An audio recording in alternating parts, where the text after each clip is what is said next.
Welcome to the Sports Spectrum Podcast. I'm Matt Forte along with Jason Romano, Jay Nice on the ones and twos. And today, guys, if you're listening, this is a special episode. We have Miss Maya Moore and Jonathan Irons on the episode today. And I want to get into it. It's going to be a longer lead in because I want to honor them because I cannot just introduce them by their name and just say, hey, welcome to the show. I have to read down some of Maya's accolades and Jonathan as well. But um, Maya Moore is college. She went to college and played basketball at UCONN. She's hailing from the great southern state of Georgia. And she's a two-time Naismith College Player of the Year in 2009 and 2011, two-time NCAA champion, four-time first-team All-American, first overall pick in the 2011 WNBA Draft by Minnesota. She played 8 seasons with Minnesota. She's a four-time WNBA champion.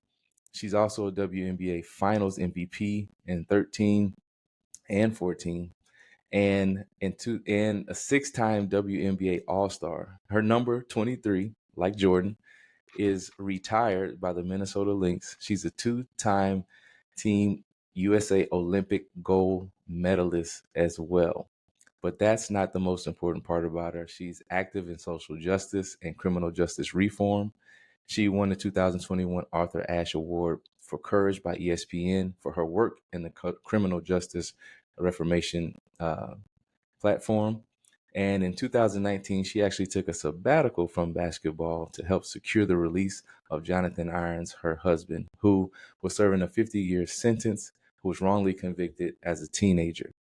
And man, when we talk about that, first of all Maya does is win.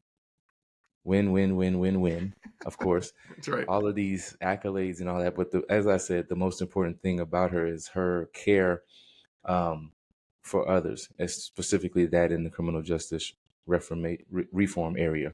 And so when we talk about that, I guess we'll start with you guys because I've done a lot of talking to introduce you guys so far. I want to know when it comes to your lives, we'll start here and then backtrack. I guess when it comes to Christ being in your lives, how has that come about to be the foundation of your lives and kind of, I guess, the launch pad for what you do in criminal justice? Yeah, it's a great question. I grew up in mid-Missouri for the first half of my childhood in Jefferson City. And so the family that my mom moved us there to be around were just solid people of faith. Not perfect people, but just faithful people who showed up for you, just genuine, help you in any way that they can. So those were the role models that I had around me. And so when I was in middle school, my mom started to see that Jefferson City was not necessarily the place that was going to offer us enough opportunity to grow. And so we moved and we ended up landing in Metro Atlanta. And so during that time, we actually lived in Charlotte, North Carolina for a year. And I ended up going to 4 different middle schools, being the tall Black girl with big feet 4 times. And that's a recipe for any young person to be like, Lord, are you real? Are you going to help me? And so I had a really, I think, powerful desert time in middle school, which is where so much of our development of our identity is formed in that middle school time, right? You look at brain science and you just see like that is a critical time where young people are figuring out, where do I belong? Who do I belong to? Who are my people? And I just started to find my identity in God as my father and in his kingdom, and just did the best that I could to grow from there. And so I had that foundation really become my own, I think, in middle school. And so as I navigated basketball stardom throughout high school, throughout college, I had that foundation of, above all this, I am God's. And that is the lens that I tried to live my life through. And again, I think the role models that I had of how you treat people and care for people from, the role models I had growing up, that really informed and guided my decisions and how I interacted with people. So when I learned about Jonathan's wrongful conviction, I was around 16 years old, and Jonathan was around 25 years old, already about 8 to 10 years into his wrongful conviction. So when I heard about his story, I was moved with I think anybody with a beating heart, with righteous indignation of like, how does this happen? There's no way a 16-year-old should have been thrown away in a prison for something he didn't commit, or even thrown away, period. So that was a little bit of background of how my journey started and how I crossed paths with Jonathan through my great uncle and the family that we moved to be around. They had been doing prison ministry. My uncle specifically had been doing prison ministry for decades, and met Jonathan, saw something in him, and just basically became like a father to Jonathan through a choir program. My great uncle was a choir director, music teacher forever, and taught Jonathan to sing, encouraged him in the right ways. And my great uncle, who we call Papa, then shared Jonathan's story with the rest of us, or with my godparents, and then my godparents shared it with me, and ended up meeting him, like I said, when I was around 18 years old. I met Jonathan for the first time, and this story really launched off. Man, that's amazing. Because you said something important that stuck out to me about how a lot of our identity is formed in our middle school years, Yeah. and that and we're not fully developed mentally or even physically. Being the tall black girl in school, I can imagine. I went to school as well, and public school, and kids can say things and it may shape you in a different way, and how important that is to have your identity in Christ to shield you from, no, what you say about me is not me, but who you say I am in your word is who I am. And you guys wrote a book together, Love and Justice, a story of triumph on two different courts. I think that is amazing, that you're able to, not only in the providence of God, be able to meet and hear his story about where he was at, but also I would imagine throughout your career, since you met you had learned about him as a teenager, that while you were playing basketball in college and winning championships and being in the NBA and all of these things, that you were still thinking about that him being wrongfully convicted and spending 23 years behind bars for something that he did not do. How did that impact you as a player, and how did you remain able to exceed at a high level while having that on your mind at the same time? Yeah, it's a great question. I don't know. No, it is. Our story is just one of those things that you can't make this up. Like we are even still in shock about our story and our journey and how it all unfolded and how we were able to get through. But obviously, clinging to God every hour, every day. I had to be very intentional about taking care of myself, and you know planning and making sure that I give myself space to grieve and to get supported and encouraged, making sure I had some inner circle people that could help me process and pray. And I didn't do it by myself, right? I had a community, a tribe around me who also knew about Jonathan's story. We're praying, we're trying to help. And that was something I just carried with me. It kept me grounded, it gave me perspective, but it was heavy. It's a heavy thing when you learn more about how our home, the United States of America, leaders have set systems in place to oppress people, to throw people away, to not care and value the human dignity of everyone. And so our prison system, the more that you shine a light on it, the more you see the ugliness of how it was set up and how it's run in general, to not rebuild and um, help to reform and restore people. Instead, it's meant to just beat you down. And so I was processing all that as a young person as I learned more and more about the ugliness of our mass incarceration problem in this country. And so, but I took all that to the Lord, right? Like I took all that to my people, and we persevered. Our muscles got bigger, our endurance got bigger, our steadfastness got bigger, our realness with God of like, God, what is happening, got bigger. And he would just meet us every time to keep us going. One door would open. We'd get discouraged when one would close, but then he'd open a window. Jonathan says all the time, door would close and then a window would open. And he just gave us enough to keep going one season at a time over 15 plus years of walking with Jonathan. So it was hard. And still, my answer is still the same. I don't know how I was able to hit shots and be there for my teammates and just do all the things, because it's a whole lot of work and energy and investment to try to bring light to the darkness of the criminal justice system. But it is possible, as you can see. Yeah. So, Jonathan, I want to ask you too to walk us through kind of, I guess, those teenage years, and then, how this even came about. Because, let's be honest, we live in America where we know the history of America and what it was founded on, and how that has discredited and kind of downtrodden Black people from its inception.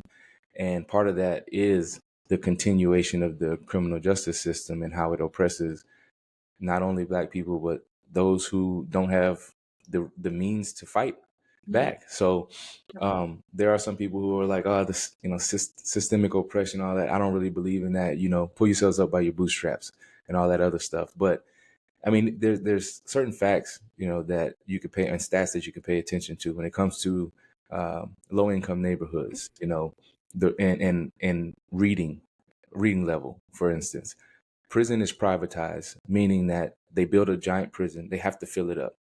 And when they do that, the school to prison pipeline becomes those low income neighborhoods where it's a fact that if your reading level is not at a third grade reading level by that time, 90% of those kids are going to go to prison or be incarcerated in some kind of way.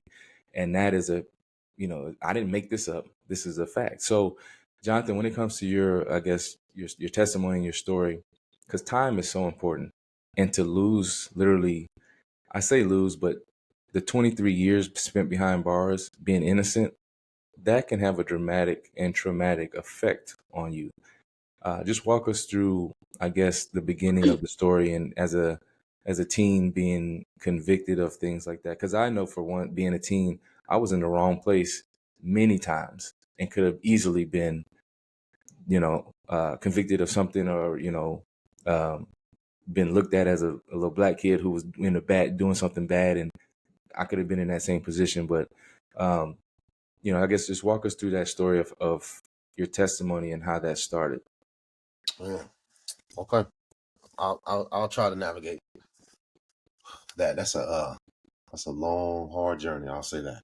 Mm-hmm. To sum it up, and there has been nothing about it that has been easy. Like the fact that I'm happy and talking and enjoying life is a choice I make every day. I choose to be thankful for what I have and where I'm at and who's in my life, and just thank the Lord every day. I count my blessings because I learned inside focusing on what you lost will prevent you from enjoying what you have now. You'll never be able to enjoy it. You'll never have peace from that. Never. So growing up for me, I grew up below the poverty line. Like some of them homes in the hood, they got toilets. We didn't have a toilet. We used to go poop in a 5-gallon bucket and throw it out in the woods. We used to bathe in a tin tub. And it was hard for Black people to find jobs in the area that, my grandmother moved us out to. And they had us on one street, one little area here, and then another area over there. Like there were definitely places for Black people. And when you went to other places that were not meant for Black people, they'd let you know. Either law enforcement or people in the neighborhood would let you know. They used to use law enforcement a lot. My grandmother,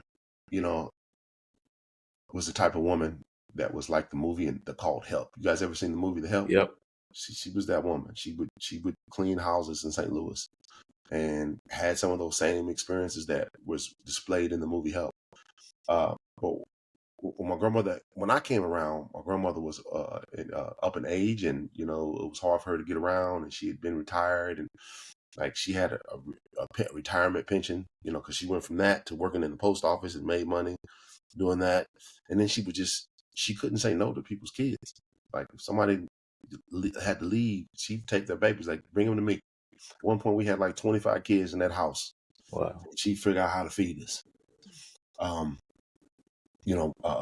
my teachers, didn't like me because I had a ball of energy. Like I was just up and down, doing stuff, tapping my leg. I was active. I loved to be out playing and running, and I had teachers that didn't like me. And then growing up in a household, that's poor, you don't have a furnace. Like my grandmother used to heat the house with a wood burning stove, so I would go to school smelling like smoke. And I had a teacher one day put an air freshener under my desk. Like I just wouldn't. I felt like, man, this isn't for me. I can remember one teacher that and I know it's true because I have evidence of it. I have photos, and I've talked to this person, like when I was young, of a teacher who gave me love, and like I genuinely loved her. You can't hide it with kids. Kids will tell you if somebody don't like them. They don't like them. They don't like them. I genuinely liked her. I also had, like I don't know who my father is, and my mother, she had issues, and ran away, and like met some guy at this facility and got her pregnant. And that's how I came about. When when she told them that she was, well, she showed signs that she was pregnant, and went and told him, and he's like, it's not mine. Get away from me, all that whatnot. So my mother was struggling, trying to figure it out. So that's how I ended up with my great aunt, because my mother had abandoned me to her because she had her own issues, and just it's that all those different things that were going on in my life, like it just wasn't well. And I had uncles in my life that influenced me the wrong way. I had an uncle that was encouraged me to sell weed, with him and for him. Encouraged me to do all of the wrong things. That was part of the cycle that he had. Generational curses are real.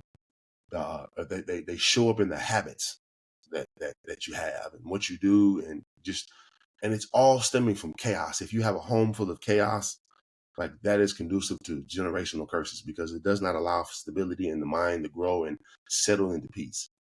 My grandmother, she would do her best. She would read with me every evening, after school, and after I do my chores, she'd read the Bible with me, like the little action Bibles with the little figurines and pictures and everything. And my grandmother was a gardener, and her philosophy was planting seeds. So she planted seeds in me when I was young, about the word and about God, and I saw her like living that life, and I was like, oh man, you really believe in this God and this person. And when I got locked up, she sent me a Bible and was telling me to pray and encouraging me and everything. And I did. I said some prayers, and not really believing anything would happen of it, but man, God showed me who He was, in that adversity, and showed me things, and and sent me favor. He sent me people to help, like mentor me, and and teach me things. Like here I am in the belly of the beast, and there are I'm witnessing men being consumed. I'm witnessing flesh eaters, soul takers. I'm witnessing this, but there are men in there that are showing me the way and discipling me. And like, yeah, I made mistakes. I murdered someone, or I did this and that, but like, you have a chance, man, to live your life. You're young. I want to show you some things. Let me show you about the word. Let me show you how the word really is. They would walk with me. And then I met Mr. Flowers, and Mr. Flowers was a man that, like, he just inspired me to want to learn. And he gave me confidence that I was intelligent, and like I needed somebody to be my dad so bad that, I asked him, I said, hey man, will you be my dad one day? And I was expecting to be like, I'll be all awkward. He said, yeah, yes. I'm like, man, that just set my heart on fire, and it's so symbolic of how God is to us. Like when you ask Him into your life, like He ain't gonna say no, He'll say yeah. Mm-hmm. And from there, I just had a hunger for knowledge, and my cell became my university. I studied every day. I mean, at one point I was reading and writing law and studying law 20 hours a day, like preparing my legal files and just going over it. I lost 11 appeals, and the 12th one led me home. Wow. And that whole time, man, I was just so aware of God's presence and hand in my life, because like it's one thing to read about something, but it's a whole another thing to experience it and witness it, and that becomes evidence. I'm like, when you throw something out in the ethers, you be like, hey, man, this place is stressful. I don't know if I can make it, and then somebody comes along and encourages you. Like, and that happens consistently over and over and over in places where it should not be. Like the impossibility of that, like, adds to the evidence of it, and that's been my experience with him. So I'm like, I got a real relationship with you.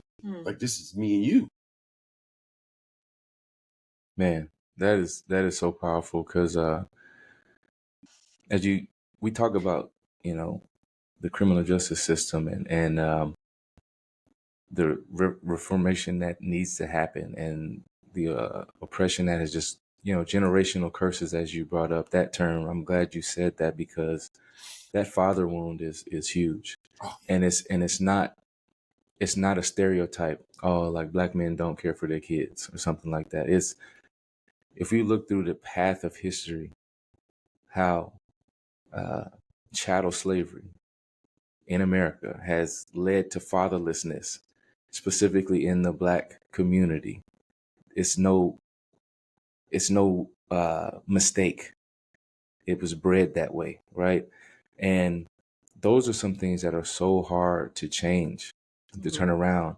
And I am so grateful for you guys to be able to share that story, because you're a husband, you're a father. Those are the things, a good father and a good husband. Those are the things that identify you now, not what you've been through, right? And the 12th appeal, losing 11 and going, like, there's certain symbolic numbers in the Bible, the 12 tribes of Israel, right? And I feel like that 12th one was the culmination, or like when Jesus feeds the thousands with fish and loaves, and there's 12 baskets left over. There's these things that God is winking at you, and you're a lifelong learner. I think that's important too.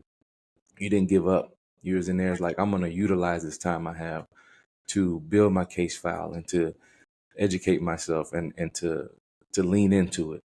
And I wanted to, talk about the generational curses part, because, man, even Jesus was validated before he started his ministry. When he was baptized, God opened the sky and was like, this is my son who with I'm well pleased. That had to be so hard to deal with, not knowing who your father is, and to always wonder, why didn't so-and-so want me? Why didn't my father show up? Well, how come no one's showing up for me? And I think, if I can speak on your behalf, I think that led you towards the Heavenly Father really being like, I got you. And when it comes to joy, like in peace, when you look at the Bible with Paul wrote many of them in prison, his epistles. And that joy, like Philippians, people quote Philippians 4:13 all the time. I can do all things through Christ who strengthens me. He was in prison when he wrote that. And it's like, I guess I wanted to ask you, while being locked up and knowing you were innocent, and that can lead to bitterness and anger and things like that. How did the joy of the Lord prevent you from that and allow you to keep, I guess, your endurance? And there were many a day when I was just overwhelmed and overcome by the grief and anger and frustration of being in prison wrongfully, and angry about my family, and hurt, and like wanting to know why, as I learned bits and pieces throughout the years. And the Lord is so faithful. And my favorite verse in the Bible is Psalms 27:10. When my mother and my father forsake me, the Lord will take me up. Like that stood with me, and like I found that to be true. And and in those times of darkness and despair, like, the Lord would give me peace. I remember one time first time I got locked up and put in solitary confinement. I felt like the walls were closing in on me. Like I started sweating. I started having panic attacks, and I was just I couldn't get out. There's no way to get out. The windows were covered. All I could see was the sky. And there was a concrete slab in there. The toilet was a cold stainless steel toilet. There was no mirror. I couldn't even see myself. The lights wouldn't shut off. They would come on at like 7 in the morning and wouldn't go off till like 11. And then they would go off and on depending on who came in the middle of the night in this building. And like that first night, I was, oh my God, I was in agony and horror and sweat, and I couldn't stop sweating. I said, in tears, I said, Lord, help me. And shortly thereafter, I had so much peace in that moment. Mm. It's not like you take a pill and it's done like that.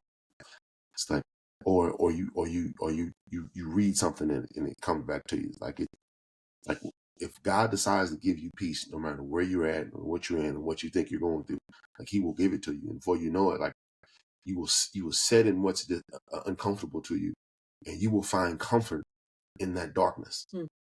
Like that is such an important thing.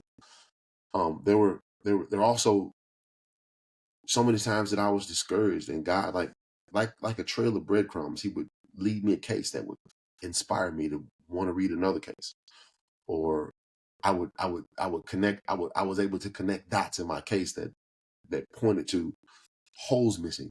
Like He showed me that, like all those things encouraged me. It's like He led me along the way, and those things gave me peace and gave me just enough strength and encouragement and wind in my sails to get me to the next level, or to the next step, or the next appeal. He would just come through, and then He like there were men in there, like that basically gave me a clear picture of what a man is, even by showing me their mistakes. And I learned even from studying history, like Black Wall Street was a huge success. Mm-hmm. And you have to ask, one would ask, like, how could they just go into a town and burn it down when everybody just lay down and take it? Well, historical accounts show that the people who hated that town, they went in and started arresting men one by one under the cover of secret. And then once they felt like they confirmed that they got all the men out of there, then they told people go in there, burn it down, all the men locked up. So for me to have a value on what a man is, like they had to show me like how not having a man in the household can impact a child, and the hurt that I felt, it made it real for me. I'm like, oh, that does have a impact. I can see an impact. I can see how that can impact the next generation. Like it's so important with my son, like for me to be there and to look him in the eye, and also give him boundaries, because if I wasn't there, like sometimes when he thinks I'm not there, sometimes he just likes to just spiral out of control, like he just go. Yeah. And when I show up, like last night he heard me coming up the steps while he was in the tub. He was giving Mama a hard time. As soon as something goes wrong, Mama, help me. But when he don't want to do what Mama want to do, he want to act a fool, act crazy. But I just come up there. I don't have to spank him. I have to do anything. I just come up, like, what's going on? Are we behaving? Are we listening to Mama? Presence. That is so important for them. And he knows I'm not mad at him or that I hate him or anything like that. He was like, oh, I'm not regulated. I'm not regulated. I need to pull it together. There was a video documentary of this elephant in this reserve. He was a young elephant. He was just wrecking everything. I'm talking about damaging equipment, material, taking down trees. And so they was trying to figure out how can they don't want to kill the elephant, but it's harming other animals. So somebody had the idea, let me put an adult male bull in this reservation. And that adult male bull calmed that young elephant down.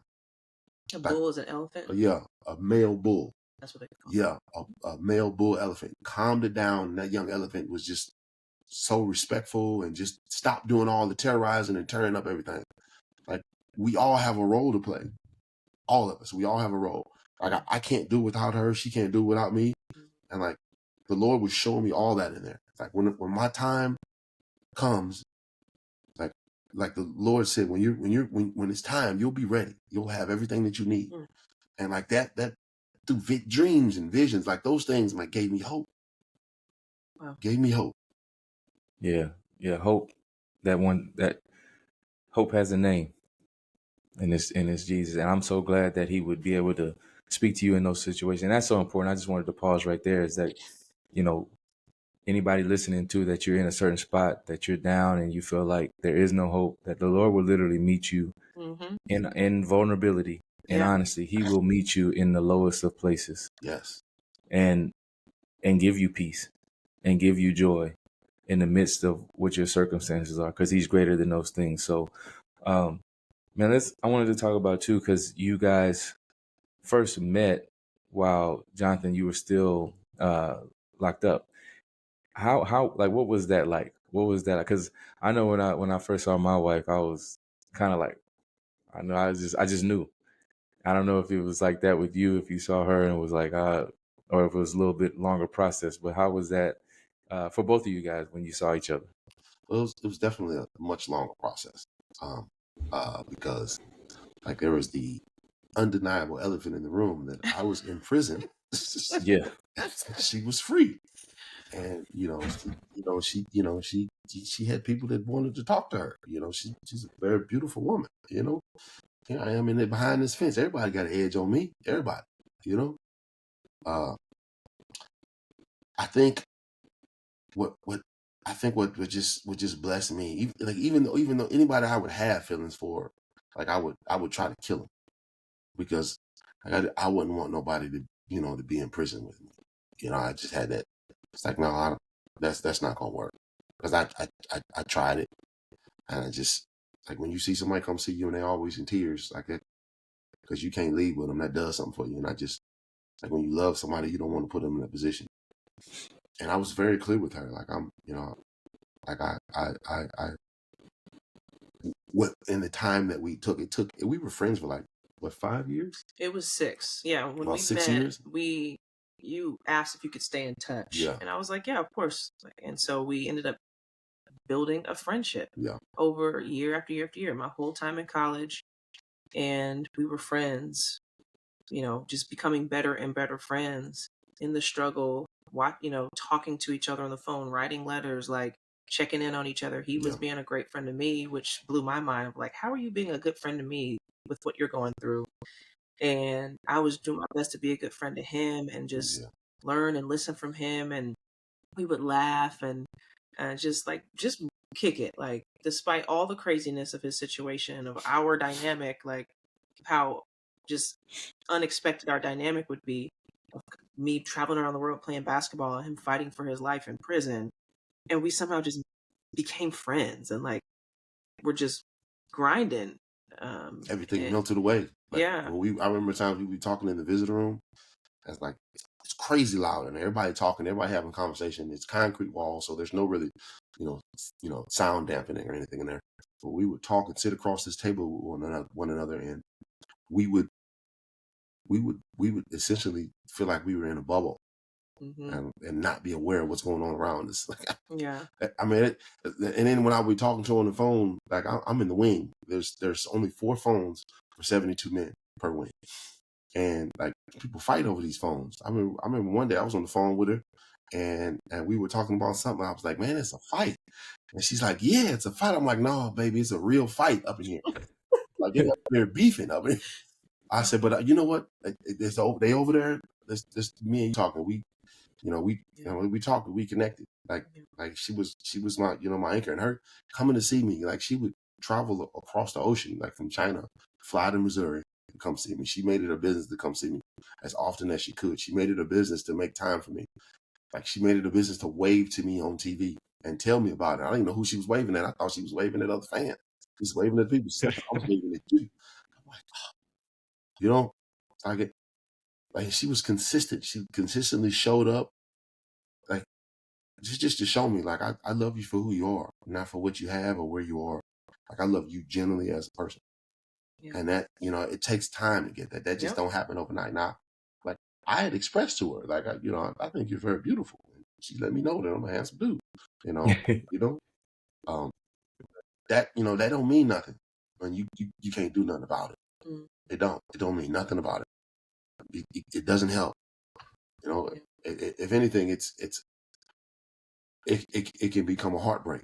Yeah. Because all that time, it took 7 years before I came home. Yeah. We started to be more honest about how we were feeling about each other, like I said, after about 6 years of friendship.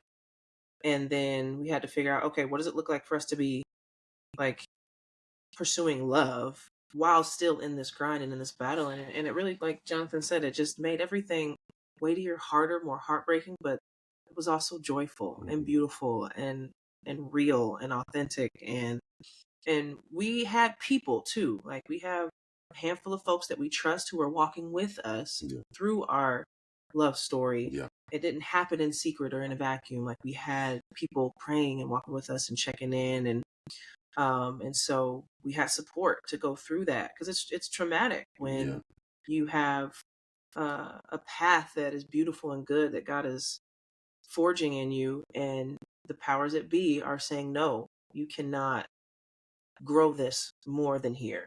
And so we had to just endure and persevere and stay hopeful and keep moving and working. And um, just like a garden, like, it just took time to grow. But I think that initial connection of, like, I see you, I'm interested in you, I want to get to know you more, I think was pretty instant when we met each other. But it took all that time to really nurture our friendship, and our love stories so founded on friendship, which I feel like so many of us, especially younger folks that are younger than us, need to hopefully be encouraged and reminded of, is like, life is found in friendship. And what at the end of the day, that's all we have. Like, God is our friend. Like he's so many things to us, but like, he's got our, like, he's a friend. He shows up for us. That's what friendship is. And we don't know how to be friends anymore. We're distracted. We're lonely. We don't know how to talk. We don't know how to work through conflict. We don't know how to create joyful things for each other. We're just like, pursue friendship and focus on being a good friend. And when that happens, love and who you end up marrying and partnership, all of that will be so much less crazy, because your foundation was built on friendship. And so many of the tools of what it means to be partners, to be married, is, at the end of the day, that's my best friend. And I'm going to be here for him, and he's going to be here for me. And like, that's what the substance of your love is going to be made up, is friendship. So I'm so thankful the Lord let us have that time, despite the craziness of the context of which it was forged. But it's what held us down. Yeah, that's a word right there. The friendship part. God calls us friends. He calls us. He doesn't call us servants or, lord it over our heads. He calls us friends. And I believe in 1 Corinthians, it talks about love, faith, hope, and love being the most important. And for you, the faith that it took for you guys to pursue love, and not, it's not that we're unaware or being fake about the circumstances, but we're going to pursue that after friendship. That foundation of friendship means so much. And that's a testament or a lesson for a lot of young people out there, where everything is transactional. Life is transactional, and social media and all this stuff is so transactional that they don't have or can't really, they don't feel that they can find true love through friendship. But that, you guys are a testament to that. And also, this is the gospel. When Jesus was talking to not only his disciples, but the Pharisees as well, he said, that which you do to the least of these, you do unto me. For I was hungry and you fed me, thirsty and you gave me drink. I was in prison and you visited me. You lived the gospel. Both of you guys lived the gospel out in different ways. Your perseverance and trust and hope and faith in God while being wrongfully accused and locked up. And then your faith and hope and love in pursuing those things and visiting him. That's the gospel. And then now you guys are married. You guys have JJ, your almost 3-year-old little boy. I know I'm taking up a lot of y'all's time, but because JJ, he might be running around there. I want y'all just to talk about your family unit and how special that is, and then how you guys continue to pursue criminal justice reform. Okay. So we believe like it takes a village to raise a child. Yes, And Lord. we live on a compound. Like we were intentional, and we prayed about having a land where multiple people can, families can live on it. So Reggie and Sherry, Maya's godparents, also my godparents, they live on the property. They came to see me for 15 years every weekend. So Papa Flowers, who originally mentored him, Yeah. his oldest daughter is Sherry, my godmom. So Sherry and Reggie, they're married, are my godparents. When they learned about Jonathan's story, they're like, we don't know what to do, but we're going to show up for you and try to help. And they did that for 15 years, every weekend, visiting him. Like Sherry and Reggie are the real champs of our story. Yeah. And they just showed up and invited me into it. And so now we get to bless them, especially Jonathan getting to bless them by giving them a home here on our property. And they're just right up the hill. And Jonathan goes up there and eats all their food. What y'all got to eat? Harasses, and I'm like, Jonathan, don't eat all their food. JJ do it too now. Yeah. Your food. I want some food. Yeah. I love it. Master chefs, man. I'm talking. They bless us. I'm man, top notch. That's my dream. I want a compound with some, my closest folks on there, and hey, that's right. I ain't got to cook. I just go to y'all's house. We got chickens. Like we're gonna eventually put a garden in, and like we just take care of each other, man. Yeah. I get, and that's important to do that, because even Maya's mom, she lives in the in-law suite above our garage. So JJ has, and then Maya's grandfather lives with us as well, and Maya's cousin. So we have 4 generations on this property, and like that's so important for the new generation to meet the older generation as much as they can, because it instills gentleness in them. It gives them respect for older people. They gain respect and they get wisdom. Like Maya's mom teaches JJ about manners and all these little bitty things. I'm like, where do you get that from? Did you teach them that? She's like, no. And then I see Maya's mom teaching JJ something. Like it's so important for a generation to have. That's how it's been. The village. Like why would we not if we could try to recreate that? And that's basically where we're at and what we're doing. You got anything on that? Well, I mean, our family unit, like we learned the first 4 years, we've been married for 4 years. That's right. Let's go. Come on, Jesus.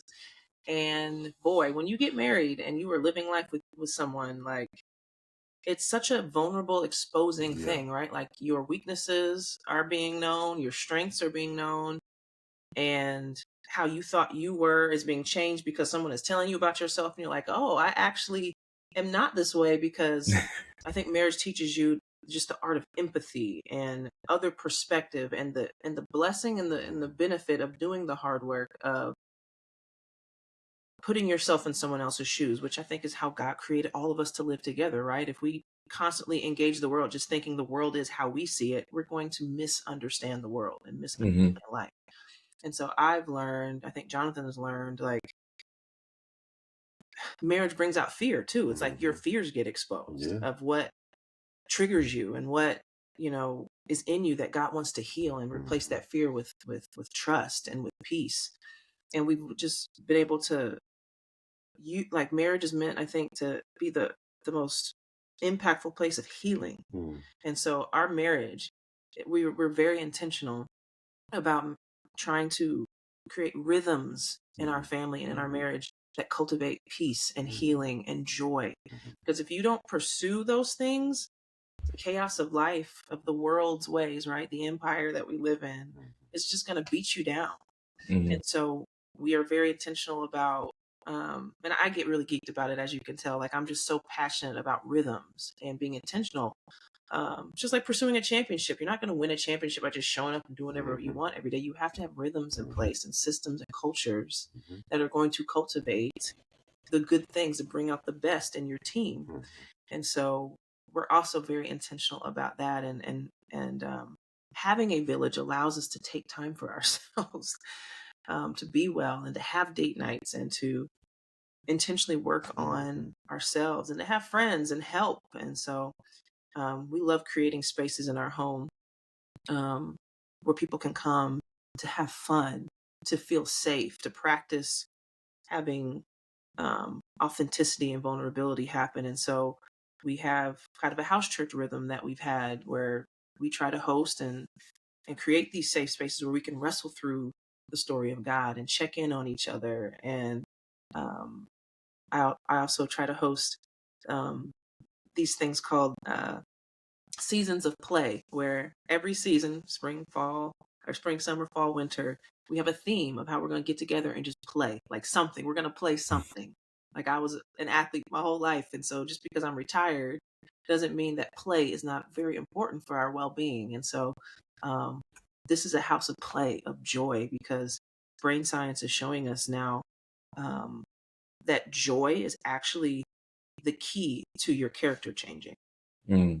Like, it's so deep. Like, there's a podcast called The Other Half of Church that is just so cool for some discipleship, rethinking discipleship and how our brains actually work and change, and the character side of our brain has to have that foundation of joy in order to modeling it and having joy. Those are the ways our character changes. And so that's what we try to create, atmospheres where people can see other people doing the thing and having joy. And so that's what we try to bring JJ up in. And so far, he is a wonderful, wild little boy. So he's gonna get what he needs. Praise God, Lord willing, that he's gonna get what he needs. And he teaches us so much, and he gives us so much joy. So Maya and Jonathan, this has been great. Your new book, Love and Justice, A Story of Triumph on Two Different Courts, released last year in 2023, or I guess a little while ago. We're into 2025 now. But speak on the book, but also the importance of criminal justice reform and the passion that you guys have now to be a voice, having said what you've said, and telling your story and what you've been going through. Yeah, I'll like to say about it, but I know Maya has a lot to say about it as well. We're focusing in two areas: prosecutor reform and also mass incarceration reform. Just the problem with mass incarceration, and like the heart behind it is, it's just basically like it's a part of our faith. If we're believers, like one of the I think the first person that Jesus said, like, today you'll be in paradise. Who was that? That criminal. Was a criminal, a thief on the cross, sentenced to death. Not the Pope, not the 12 disciples, not this king, not that ruler, but a convicted criminal, like instant like that. So Jesus was accepting of a person like that, and he told us to be mindful of people like that.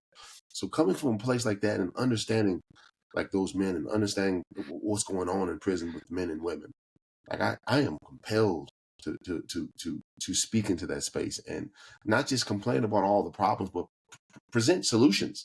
So that's one of the things that we're doing. Like we're working in the prison reform space, and like we're meeting with people that are prison officials and whatnot. And in the future, I may have an opportunity to speak to a university, some college students about mass incarceration and the problems of that.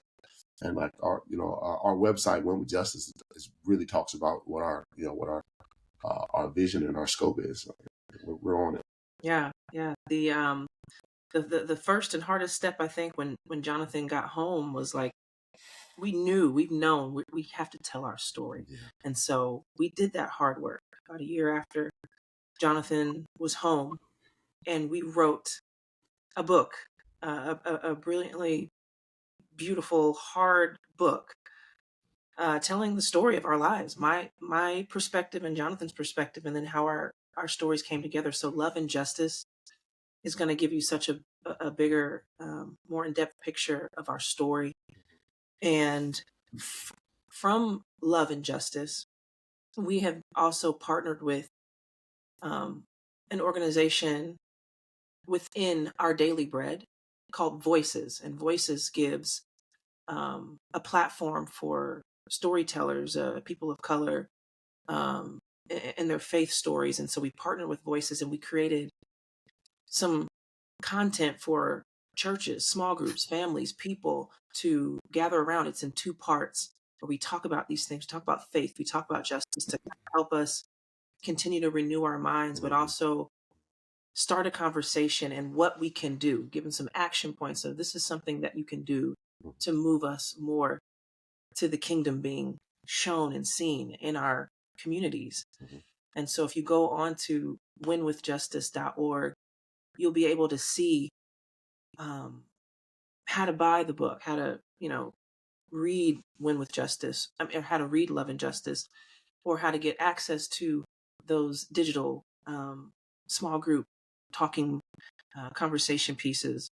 And then also there's um, a section of our nonprofit called Back in the Game, which is essentially the heartbeat of our reentry work. Jonathan has a big passion and for reentry, right? So Matt, you talked about earlier about the prison pipeline. And if anyone is unaware of the prison pipeline, it's one of those systematic things that we don't know about if you have a measure of privilege or not connected directly to the prison system. But there's a way that our society and our criminal justice system is set up to take some of the most vulnerable and funnel them into the pipeline of prison. And then you have your experience of when you're in prison. And then most people in prison are coming out. And so when they leave prison, that's called reentry, as a re-entering back into society. So those sections of the pipeline, we are trying to, with Back in the Game, just reform, dismantle that whole pipeline, right? To make it so that people get what they need before being set up for the pipeline. People who are in prison getting what they need to have the character development, the support, the safety, the culture of prisons to change, so that while you're in prison, you can actually get restored in more ways than getting harmed. And then as you're reentering into society, what can we do as people to give them job skills, give them, make it easy for you to get a driver's license, to have a community to come back into that is going to help you become the best person you can be to contribute to your community, because all of us have gifts, all of us have things that we can contribute. And even if it's something super small, like we all have value and dignity. And so you can find yourself in some way on the team to be able to help dismantle that really corrupt prison pipeline. And so Win with Justice, I think we revamped the website. And so you're going to be able to find more resources to be able to understand how you fit into this team that we're on. And we're really passionate about that. Jonathan speaks, he consults. There's a contact, I think, placed on the website if people, need consulting or information. But we like to educate also on the role of prosecutors. Prosecutors are huge people in our justice system. And they basically can sentence someone to set up their case to where a juvenile is thrown away, like Jonathan was, or to find a more restorative option. And so we vote for our prosecutors. And I didn't know that. Most of my career, I was going around the world winning gold medals, but I didn't know what a prosecutor was, like what they did and their power and who to vote for. We vote for them. And so holding our prosecutors accountable by empowering and voting for prosecutors who bring that culture of restorative justice, as opposed to just slapping as many years on someone as they can and then forgetting about them. So, but it's a hard job. Prosecutors have a hard job. Yeah. The victims deserve justice, but more than anything, justice means reconciliation and restoration. And so we want prosecutors that have that mindset. So all of that is what we're trying to help people get and share and empower. And so we're really proud of where we're at with this next wave of being helpful and sharing our story and providing resources. So hopefully people can benefit from that. And again, it's winwithjustice.org, and you can find all of those things on there. Yep. I was just going to repeat the website, Matt, winwithjustice.org. Such a great conversation, but a great thing that they're doing. Yeah. You guys are doing some of the most powerful work that there is out there. And there's nothing like being purpose driven, to putting your passion behind something that is kingdom oriented and that is really actually tangibly changing the lives of people, because this is hard stuff. Like you guys said, the recidivism rate is high, and the current justice system isn't about restoration really, or being restored while in prison. Is kind of, obviously a messed up system. So I thank you guys, and I'm praying for you guys to continue that work, because it takes bravery, it takes courage, it takes faith and trust in the Almighty. So thank you guys for the work that you do, and thanks for coming on the Sports Spectrum podcast. We enjoyed it, guys. Love Thank it. you. It's a good interview. Thank you. Thank you, guys.